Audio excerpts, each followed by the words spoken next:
Piece 21. The Piano. One late afternoon, before twilight, Drake and I decided to study at his house. Exam time was nearing and I needed to prepare. We made a path to his section on his carpet by scooting aside articles of clothing.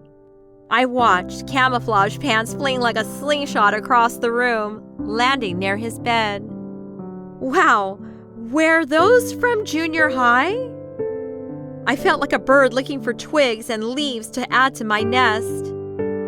In this light, the scattered freckles on his face appeared more pronounced. I stroked his cheek with the side of my hand and caught his eyes as we locked in the moment. I checked my Algebra 2 homework and everything looked accurate. I slipped it back into my math folder, which, in turn, I placed into my yellow peachy portfolio. I brushed his arm with my lips and kissed his hand. "Come with me for a second. Let's take a break," Drake said. He stretched, stood straight, and then gripped my hand firmly and pulled me up to stand. He led me past the kitchen and back to the foyer. The upright piano had been there for as long as I have known him. For all I knew, his mother sat there with him when he was still in diapers. I imagined him in animal prints onesies, covered with monkeys and elephants, his tiny fingers stretching for the ebony and ivory keys. There it stood alone and silent until... Drake slid his body across the bench, making room for me. He held his hand out, inviting me into his world. I stepped in, excited, knowing I was about to experience something special. The dramatic introduction awakened my senses. I glanced over at the sheet music. The title was Bach, Cello Suite 1 in G major, Prelude. As he pressed his fingertips along the once soundless keyboard, the music sprang to life. For a second, I contemplated bringing out my dormant cello. The air was filled with the passion and beauty of Bach's spirit. It made me feel alive. The melody reflected off the walls and surrounded us. The bewitching power of the music was a metaphor for our love, intense, transcendent, and eternal. Drake possessed talent, and his hard work and dedication were evident in his playing. I remembered my 5th grade music teacher, Mr. Weeks, saying, "Sacrifice. You will be good if you sacrifice your time and you practice."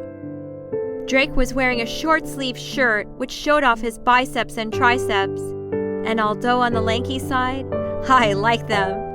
I made small kisses all the way up and down his forearms.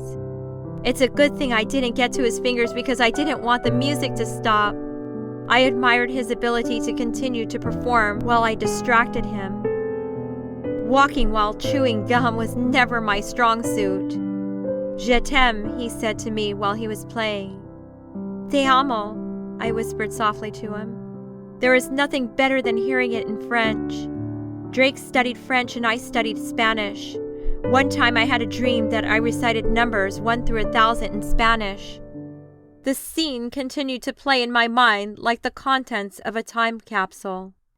Sadly, the illusion begins to fade. As it disintegrates, I am horrified to find myself back in my personal hell. All I see now is white drywall. I am trapped and I cannot escape. The walls are closing in on me and it becomes hard to breathe. I gasp for air, feeling suffocated because I have finally come to grips with my reality. I'm in the Get Right room. The angry preacher from hell is still shouting at me.